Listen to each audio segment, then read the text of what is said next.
사도행전 1장 8절 오직 성령이 너에게 임하시면 권능을 받고 예루살렘과 온 유대와 사마리아와 땅끝까지 이르러 내 증인이 되리라. 오늘 전도는 주님의 지상명령입니다. 오늘 사도행전 1장 8절을 통해서 같이 은혜를 나누고자 합니다. 요한일서 4장 7절 보면 사랑하는 자들아 우리가 서로 사랑하자. 사랑은 하나님께 속한 것이니 사랑은 하나님께 속했다고 그랬어요. 그리고 사랑하는 자마다 하나님께로 나서 하나님을 알고 이렇게 기록되어 있습니다.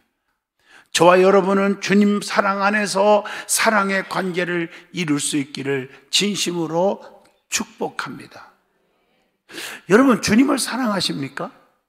여러분 계명을 지키는 것이 주님을 사랑하는 거랍니다. 너희가 나를 사랑하느냐? 그러면 내 계명을 지켜라. 내 계명을 지키는 자가 나를 사랑하는 자니라. 요한복음 14장 21절의 말씀을 줍니다. 주님의 명령으로 우리에게 주신 것 중에 가장 중요한 것이 있는데 그게 지상명령인 전도입니다. 주님을 사랑하면 그 명령을 지키는 것입니다. 예수님이 저와 여러분을 위해서 이 땅에 오셨고 죽으셨고 부활하셨고 승천하셨고 앞으로 다시 오실 것입니다. 주님께서 승천하시면서 마지막 부탁한 게 있어요. 마지막 우리에게 명령하신 게 있어요. 마지막 우리에게 약속하신 것이 있습니다. 세 가지입니다. 하나는 요한복음 20장 22절 성령을 받아라. 또 하나는 사도행전 1장 8절 내 증인이 되라. 또 하나는 사도행전 1장 11절 내가 다시 오겠다. 이렇게 말씀을 남기셨습니다. 주님 오실 때까지 우리는 성령 충만 받아서 주님을 자랑하고 천국 복음을 전파하여야 합니다. 그래서 오늘 말씀은 전도는 주님의 지상명령입니다 라는 제목으로 저와 여러분이 큰 은혜를 받고자 합니다. 제일 먼저 우리 주님께서 승천하시면서 마지막 남긴 약속, 명령, 부탁 이 세 가지 말씀을 설명하고자 합니다. 첫째, 내가 성령을 보내줄 테니 성령을 받아라. 사도행전 1장 4절에 말씀하고 계십니다. 왜 성령을 받으라고 했을까? 성령을 주시는 목적이 있습니다. 그게 요한복음 14장 26절의 말씀이죠. 우리를 거듭나게 하시려고 성령을 주신다는 거예요. 물과 성령으로 거듭나지 아니하면 천국에 갈 수가 없다고 요한복음 3장 5절에 말씀했기 때문입니다. 그래서 사도행전 2장 38절 너희가 회개하여 죄사함을 받으라. 그리하면 성령을 선물로 주리니 이렇게 말씀하고 계십니다. 누구든지 그리스도인이라면은 그리스도의 영이 있어야 돼요. 그리스도의 영이 없으면 그리스도의 사람이 아니니라. 로마서 8장 9절에 말씀했으니 성령 충만하여 진정한 그리스도인인 것입니다. 그리고 증인되게 하시려고 성령을 주신다는 거예요. 그게 오늘 본문 사도행전 1장 8절입니다. 왜 성령을 주십니까? 땅끝까지 이르러 내 증인이 되라. 바른 증인이 되기 위해서 우리는 능력을 받아야 되는 거예요. 누가복음 24장 49절입니다. 성령의 지시를 따라서 전도자로 세운 거예요. 사도행전 13장 2절. 그리고 성령을 통해서 풍성한 열매를 맺게 하시는 거예요. 그래서 성령을 받으라는 거예요. 갈라디아서 5장 22절 성령의 9가지 열매가 있지 않습니까? 갈라디아서 5장 22절 23절에 9가지를 또 자세하게 설명하고 있어요.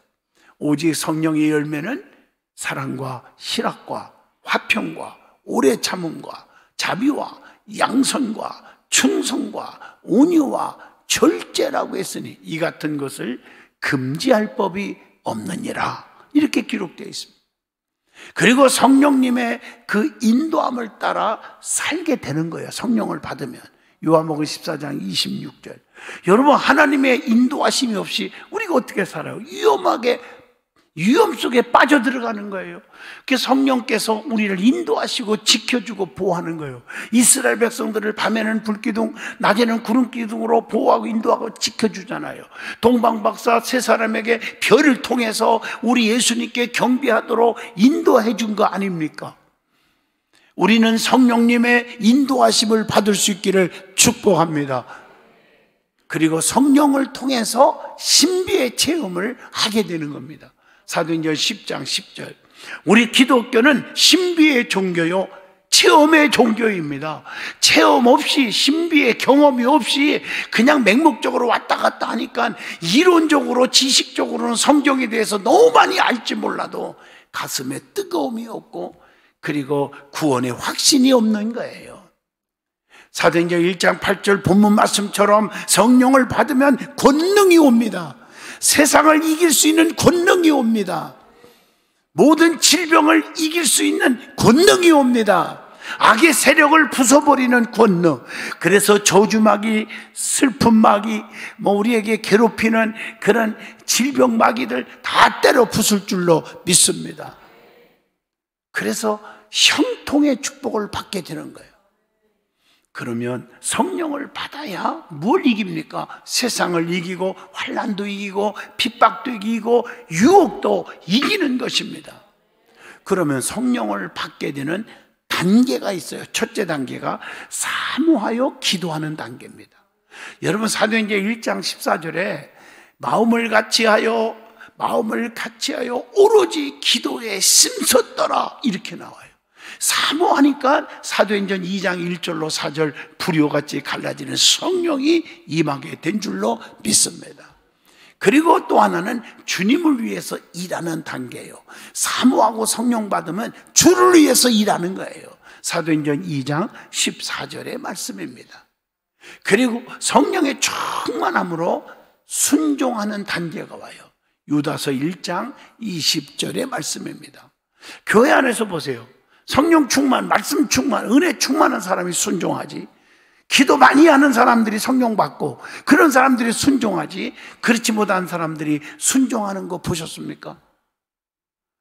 여러분, 은혜 받아야 순종하는. 베드로가 어부 출신이고 고기 한 마리도 못 잡고 완전히 슬픔에 잠겨 있었지만은 예수님의 말씀에 은혜 받은 다음에 말씀에 의지하여 깊은 곳에 그물을 내립니다. 인간적으로는 이해가 안 되지만 순종했더니 그물이 찢어지도록 2배에 가득 실어지는 축복의 주인공이 되었습니다.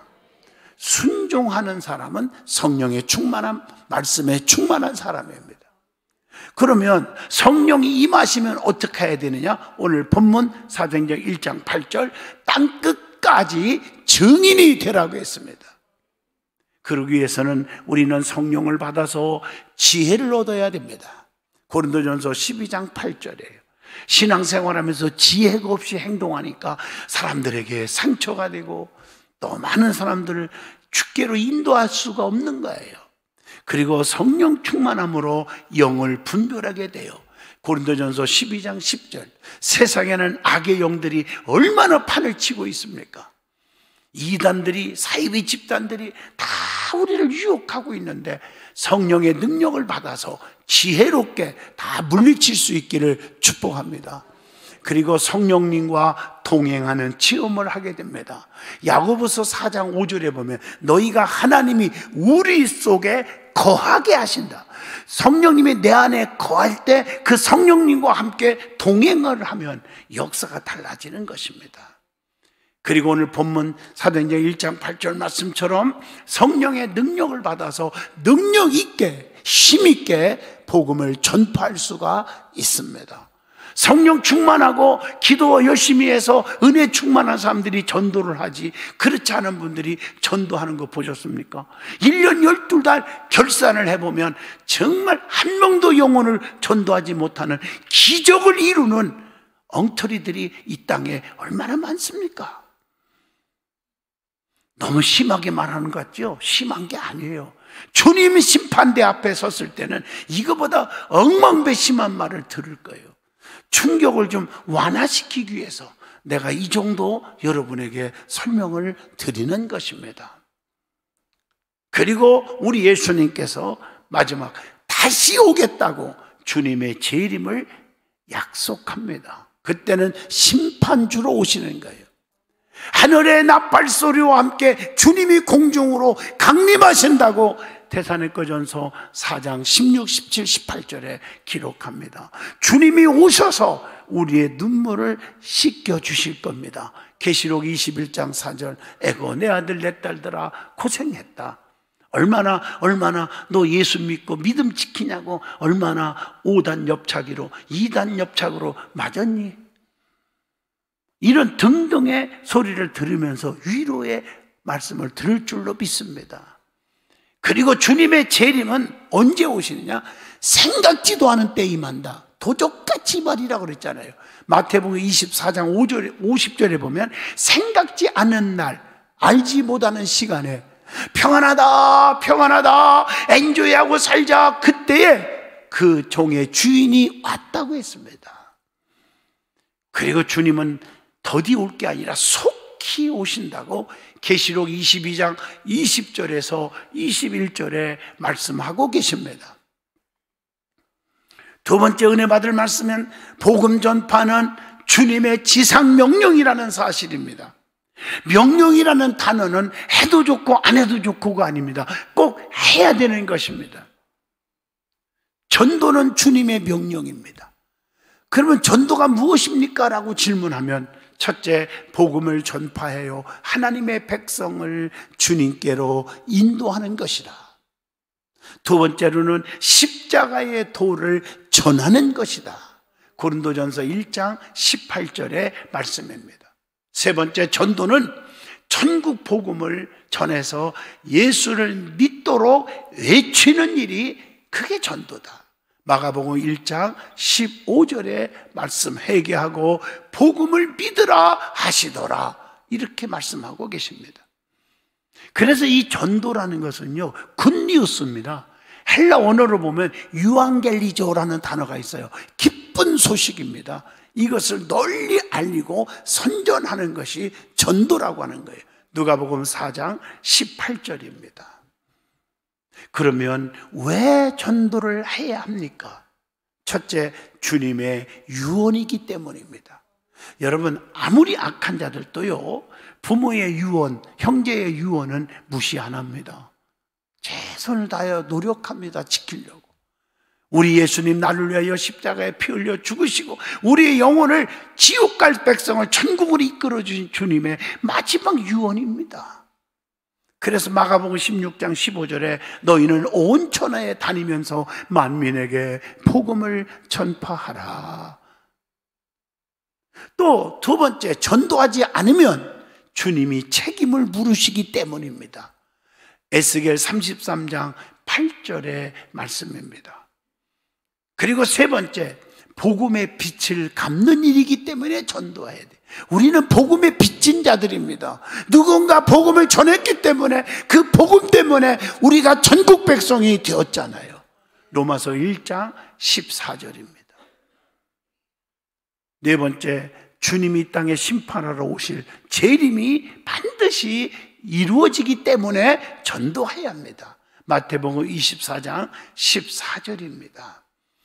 복음을 전파할 때 드디어 그때에 주님이 오신다고 했거든요. 자, 그러면 전도하는 사람이 주의해야 할 사항이 있어요. 꼭 가슴에 품어야 할 것. 첫째, 사명감이 있어야 된다. 갈라디아서 1장 10절입니다. 하나님만을 기쁘시게 해야 한다는 갈라디아서 1장 10절을 가슴에 새기세요. 그리고 다른 복음을 절대로 전하면 안 됩니다. 다른 복음을 받아서도 안 됩니다. 갈라디아서 1장 8절, 그건 저주를 받을지어다, 이렇게 기록되어 있더라고요. 다른 복음을 전하면. 그래서 이단들이 다 저주를 받게 되어 있다니까요. 마지막에 빠져 들어가서도 안 되고 빠져도 안 되고, 그리고 자기를 전하면 안 돼요. 고린도후서 4장 5절, 너무 전도하는 사람들이 자기 피아를 너무 하려고 그래요. 안 됩니다. 예수님만 자랑해야 돼요. 그래서 복음 전파하면서 두 번째로는 교만하지 않게 해야 한다. 자랑하지 말라는 거예요. 고린도전서 9장 16절이잖아요. 자신을 쳐서 나를 어떻게 하라고요? 겸손하게 복종케 하고 겸손해야 된다고 고린도전서 9장 27절에 말씀합니다. 그리고 투기와 분쟁으로 복음을 전하면 절대 안 된다고 빌립보 1장 15절로 17절에 말씀합니다. 그리고 이용할 목적으로 전하면 안 됩니다. 복음을 전할 때 상술적으로 복음을 전하지 말라는 거예요. 그리고 세상의 지혜를 전하면 안 돼요. 인간의 지혜를 가지고는 안 돼요. 하나님 주신 지혜를 가져야지. 십자가에 못 박힌 그리스도만을 전하는 거예요. 고린도전서 1장 22절로 23절입니다. 세상의 말과 세상의 지혜로 하려고 하지 말고 하나님이 위에서부터 주는 능력으로 전하시기를 바랍니다. 고린도전서 2장 4절로 5절입니다. 어떤 분은요, 하나님 앞에 기도하는데 막 감사합니다, 하나님 감사합니다, 그 기도를 하더라고요. 어떤 부인이요. 그 이상하다. 나중에 알고 봤더니 그 남편이 지금요 병원에서 중환자실에서 허덕이다가 이제 겨우 깨어나가지고 병실로 이렇게 옮겼는데 이 부인이 감사합니다 감사합니다. 뭐가 감사냐니까 그렇게 교회를 핍박하고 예수를 핍박하고 안 믿는 남편이 그 아픔 속에서요 진짜 하나님 앞에 기도해봐, 기도해줘 뭐 이러더라는 거예요. 하나님을 찾았다는 거예요. 이제는 원이 없다는 거예요. 우리 남편이 오늘 죽어도 원이 없다. 왜? 그분이 생명을 얻었으니까. 나를 믿는 자는 죽어도 살겠고 살아서 믿는 자는 영원히 죽지 아니하리라.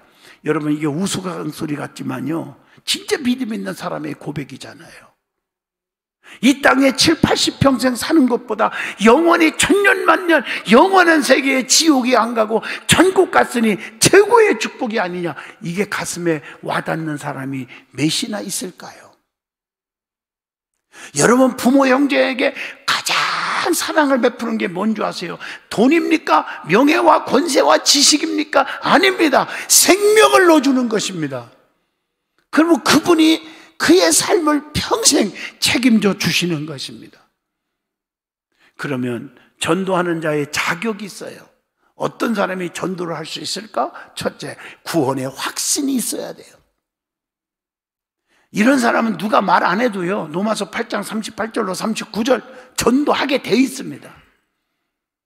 그리고 두 번째, 성령의 충만함을 받아야 돼. 내 힘으로 되는 게 아니에요. 사도행전 4장 29절로 31절입니다. 그리고 세 번째, 말씀의 기본 지식을 가지고 있어야 돼요. 요한복음 5장 39절, 너희가 성경에서 영생을 얻은 줄을 생각하고 성경을 상고하거니와 이 성경이 곧 내게 대하여 증거하는 것이로다. 이렇게 말하고 있습니다. 그러면 누구에게 전도를 해야 될까? 대상이 있어요. 첫째, 만민에게 복음을 전파하라.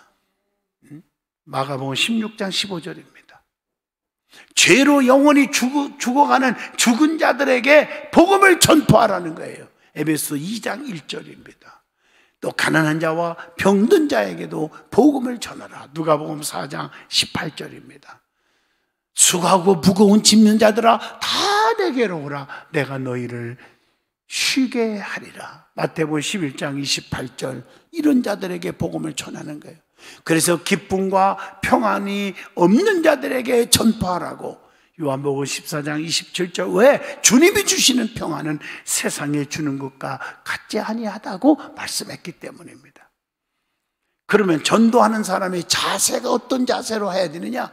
첫째, 확실한 구원의 체험의 자세를 가져야 됩니다. 요한일서 5장 11절로 12절입니다.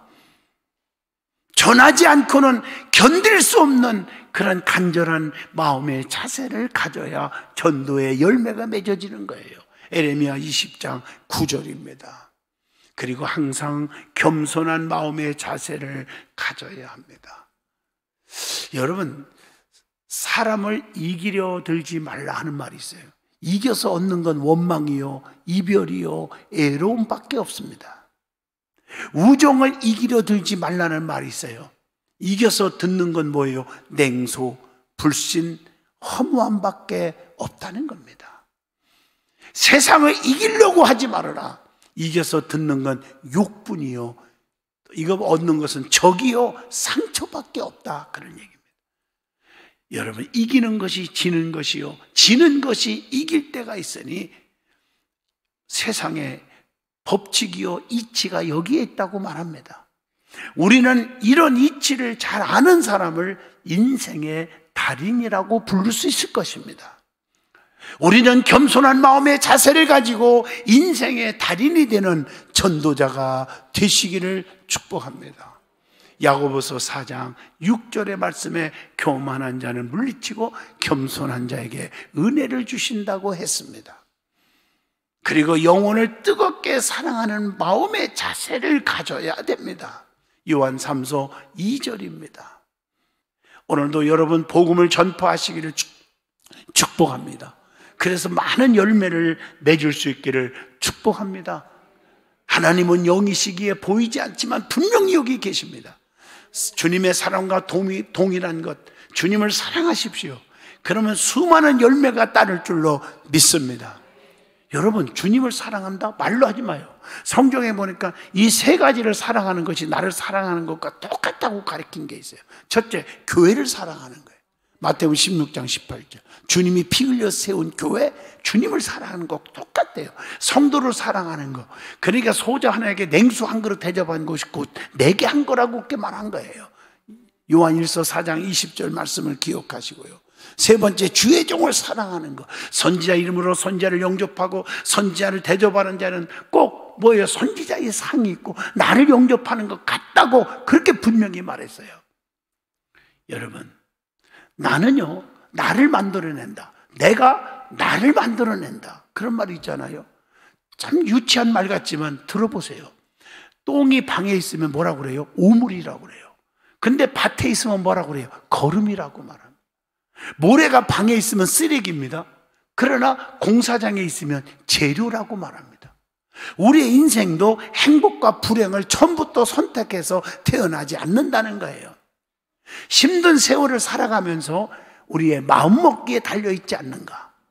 남편 때문에 못 살겠다 하지만 남편 없이 혼자 사는 사람에게는 남편의 존재가 엄청난 클 때가 있는 거예요. 있어만 줘, 있어만 줘, 이런 말이 저절로 나올 거예요. 감동이 안 됩니까? 직장 생활이 힘들다고 하지만 직장 없는 사람에게는 직장 다니는 사람이 무척 부러울 때가 있습니다. 인생을 부정적으로 보는 사람은 절대로 행복할 수가 없습니다. 남의 말을 좋게 하면 행복하고 나쁘게 하면 불행하는 겁니다. 나는 행복하다, 행복하다. 우리 여기 남으신 권사님 저 계시는데 저한테 그런 얘기를 하더라고요. 깜짝 놀랐어요. 나는요, 제일 행복한 게 뭔지 아세요? 본인이 여기 듣고 있는 게 얘기하는 거예요. 우리 장양희 목사님이 우리 담임 목사님이어서 최고 좋대. 목숨 끝나는 날까지 변하지 않기를 축복합니다. 나도 그렇다겠어요. 권사님, 장로님이 있어서 내가 너무 행복하다 그랬어. 맞습니다. 우리가 하나님과 동행하면 우리는 행복할 수가 있습니다. 어떤 상황 가운데서도 전도하는 삶을 살아가야 될 줄로 믿습니다. 때를 얻든지 못 얻든지 복음을 전파해야 됩니다. 최선을 다해서 전도하고 이를 통해서 주시는 축복을 누리는 성도들이 되시기를 축복합니다.